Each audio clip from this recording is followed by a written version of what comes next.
இந்த பொங்கல் இந்த பணியாளர்களுக்கு, தூய்மை பணியாளர்களுக்கு மகிழ்ச்சியான பொங்கலாக இருக்கும்.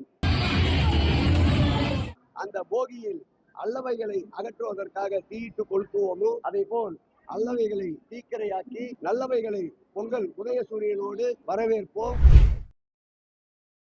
பல்வேறு கோரிக்கைகளை வலியுறுத்தி அவர்கள் உரிமைக்காக தொடர்ந்து குரல் கொடுத்து கொண்டு வந்தனர். பல்வேறு போராட்டங்களை சந்தித்திருந்தாலும் அரசும் மாண்புமிகு முதலமைச்சர் அவர்களுடைய கடுமையான உத்தரவின் பேரில் மென்மையாகத்தான் நடந்து கொள்ள வேண்டும் என்று உத்தரவிட்டிருந்தார்கள்.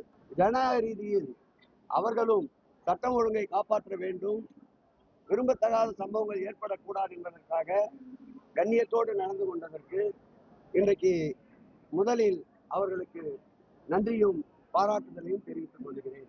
இந்த போராட்டத்தை முன்னெடுத்த அன்பிற்கினிய பெரியவர், அன்பிற்கினிய அருமை அண்ணன் நம்முடைய குமாரசாமி அவர்களும், அவருடைய அறிந்த ஒப்புதலன் அண்ணன் பாரதி அவர்களும், அதே போல் அந்த உழைப்பாளர் உரிமை சங்கத்தினுடைய ஏனைய நிர்வாகிகள் அன்பிற்கினிய சுரேஷ் அவர்களும், அன்பிற்கினிய அண்ணன் ஜானகிராமன் அவர்களும், பார்வையந்தன் போன்ற தோழமை இயக்கங்களை சார்ந்தவர்களும், நம்முடைய அருமை அண்ணன் திருமா அவர்களும், அன்பிற்கினிய தோழர் சண்முகம் அவர்களும், தோழர் முத்தரசன் அவர்களும் பல்வேறு முனைப்புகளில் இந்த போராட்டத்தை முடிவுக்கு கொண்டு வர வேண்டும் என்று பல முயற்சிகளை எடுத்ததை இந்த நேரத்தில் நினைவு கூறுகிறேன். எங்களுடைய துறையினுடைய அமைச்சர் அருமை அண்ணன் நேரு அவர்களும், வணக்கத்துக்குரிய பெருநகரத்துடைய மேயர் மகள் பிரியா அவர்களும், அதே போல் துறை மேயர் அன்பிற்கினிய மகேஷ் அவர்களும், அந்த மாவட்டத்துடைய அமைச்சர் என்ற வகையில் நானும் இந்த பிரச்சனைக்கு தீர்வு காண வேண்டும் என்று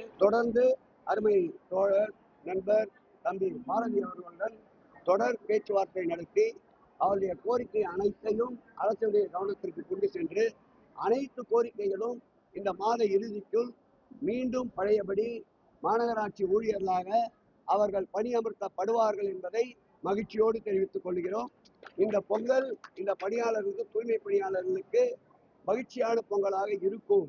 எப்படி பொங்கலுக்கு முன்னால் வருகின்ற போகியை போல் அந்த போகியில் அல்லவைகளை அகற்றுவதற்காக தீயிட்டு கொளுத்துவோமோ அதே போல் அல்லவைகளை தீக்கிரையாக்கி நல்லவைகளை பொங்கல் உதயசூரியனோடு வரவேற்போம். மகிழ்ச்சி, நன்றி. நிச்சயமாக மாநகராட்சி ஊழியர்களாக அவர் பணியில் தொடருவார்கள்.